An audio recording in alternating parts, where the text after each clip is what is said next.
ரொம்பவே ட்ரெடிஷனான ஒரு ஸ்வீட் எள்ளு காயப்பொடி. இந்த ஸ்வீட் வந்து எப்படி செய்யலாம் அப்படிங்கிறத பார்க்கலாம். இத எங்க ஊர் பக்கம் வந்து பார்த்தீங்கன்னா, காயப்பொடி அப்படின்னு சொல்லுவாங்க. ஸோ அதுக்கு வந்து நான் 200 கிராம் வந்து கருப்பு எள்ளு இருந்து எடுத்திருக்கேன். இத வந்து ட்ரை ரோஸ்ட் பண்ணி எடுத்துக்கலாம். எள்ளு வந்து படபடன்னு பொரியிற அளவுக்கு நீங்க வந்து ட்ரை ரோஸ்ட் பண்ணி எடுத்துக்கோங்க. நெக்ஸ்ட்டு ஒரு பாத்திரத்தில இந்த அளவுக்கு தண்ணி வச்சுக்கலாம்.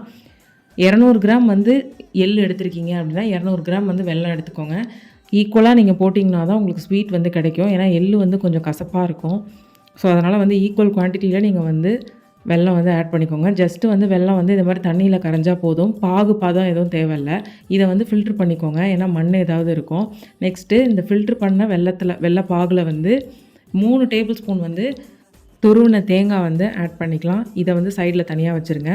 நெக்ஸ்ட்டு வந்து இந்த ட்ரை ரோஸ்ட் பண்ண எள்ளை வந்து மிக்ஸி ஜாரில் போட்டு ஃபைன் பவுடராக நம்ம அரைச்சி எடுத்துகிட்டு வந்துடலாம்.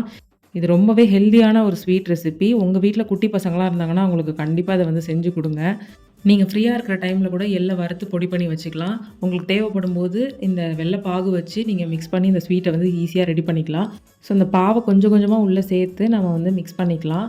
இது மாதிரி மிக்ஸ் பண்ணும்போது கொஞ்சம் வந்து கொல கொலன்னு ஆகும். நம்ம கைக்கு பிடிக்க வராது. அதனால் வந்து 2 டேபிள் ஸ்பூன் பச்சரிசி மாவு வந்து ஃபைனலாக ஆட் பண்ணிக்கோங்க. எல்லா பாகையும் சேர்த்ததுக்கப்புறம். இது மாதிரி வந்து கன்சிஸ்டன்சியில் நீங்கள் வந்து மாவை மிக்ஸ் பண்ணி வச்சுக்கணும். நீங்கள் மிக்ஸ் பண்ணது உங்கள் கையில் ஒட்டலை அப்படின்னா நீங்கள் கரெக்டாக மிக்ஸ் பண்ணியிருக்கீங்க அப்படின்ட்டு அர்த்தம். காயப்பொடி வந்து பிடிச்சிடலாம் அப்படின்ட்டு அர்த்தம். ஸோ லைட்டாக சூடாக தான் இருக்கும். அந்த சூடோடே அப்படியே நீங்கள் பிடிச்சி வச்சிட்டிங்க அப்படின்னா அந்த சூடு ஆறக்குள்ளே இந்த காயப்பொடி நல்லா இறுகி வந்துடும்.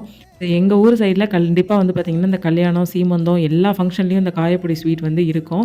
ரொம்பவே ட்ரெடிஷனான ஒரு ஸ்வீட்டு. டேஸ்ட் வைஸ் பார்த்திங்கன்னா அடிப்பொலியாக இருக்கும். அடுத்தடுத்து உங்களுக்கு சாப்பிட்டுட்டே இருக்கணும் போல் இருக்கும். ட்ரை பண்ணுங்கள். மறக்காமல் நம்ம பேஜை ஃபாலோ பண்ணிக்கோங்க.